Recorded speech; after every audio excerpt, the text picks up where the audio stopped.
And I think you alluded on the last show that you might have been doing studies on LSD, but you hadn't done it at that point. That's right.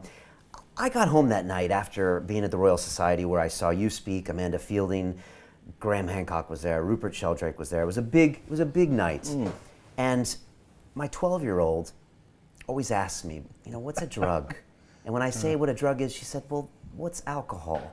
And I get into this conversation and she said to me, why is LSD illegal? And I figured I would ask the source himself, which maybe is you, and maybe that's how we should start this out. Yes, okay.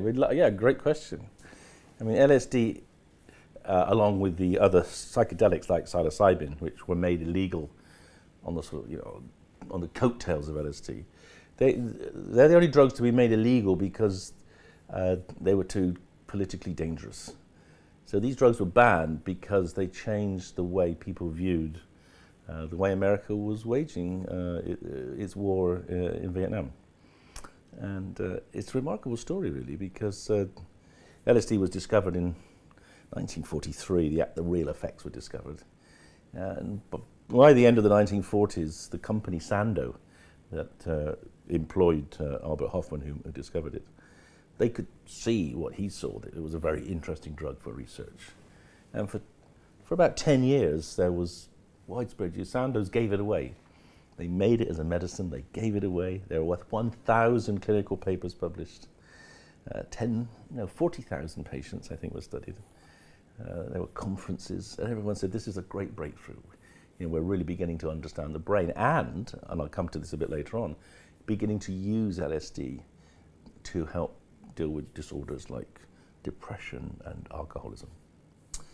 And then, as often happens with drugs, it began to move in from the medical fraternity into more recreational use. And the real trigger for that was the war in Vietnam.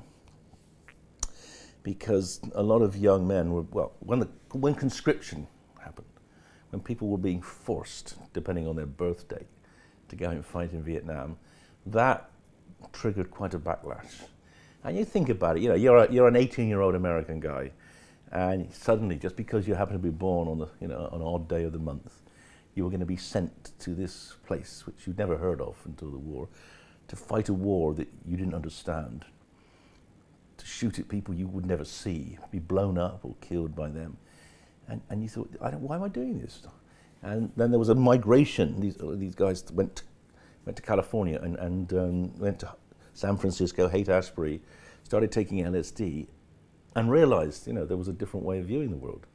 And that cultural shift away from war that was induced by LSD, that was extremely threatening to the American way of life, because up till that point, America was about ruling the world, being big enough, powerful enough to keep communism at bay, and use a military approach to control things.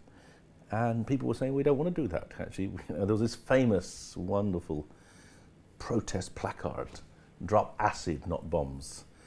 And that was anathema to the American way, which was, drop bombs and keep dropping bombs. And so the drug had to be banned because it was seen as it was going to undermine the whole political strategy of the states. And amazing, in those days, as sort of is the case today, but less so, you couldn't ban a drug just because you didn't like it, because it changed people's political stance. You had to find some harms. So there was this wonderful kind of collusion between the drug enforcement people, the CIA, and the newspaper editors, or the things like the National Enquirer. These scurrilous magazines, that are even worse than the British newspapers, and they concocted this range of absurd stories, claiming LSD was the most dangerous thing.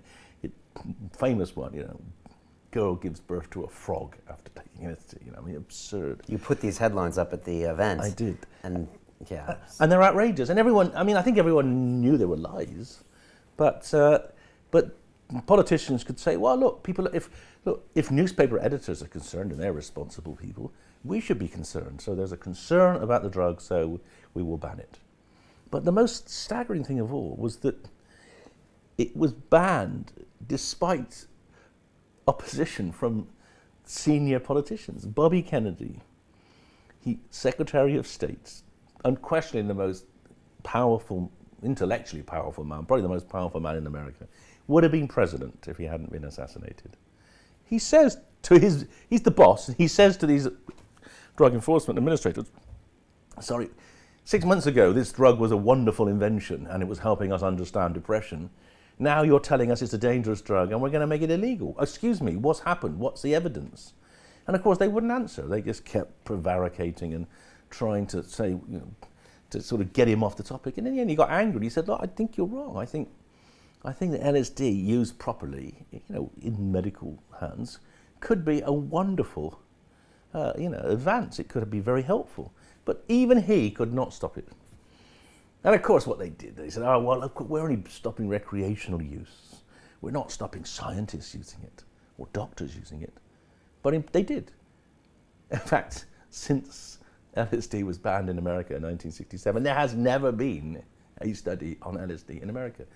Even though apparently you can, but no one has ever managed to work their way through this Kafkaesque network of blind alleys through the regulations to do it. So that proves it's been, de facto a ban, even if theoretically you can work with it. So 50 years, there's been no studies since. 50 years in America have been, in fact, there have been only really 3-4 studies of LSD, and they've all come in the last couple of years. And 2 of them have been ours, because it seemed to me, isn't that outrageous?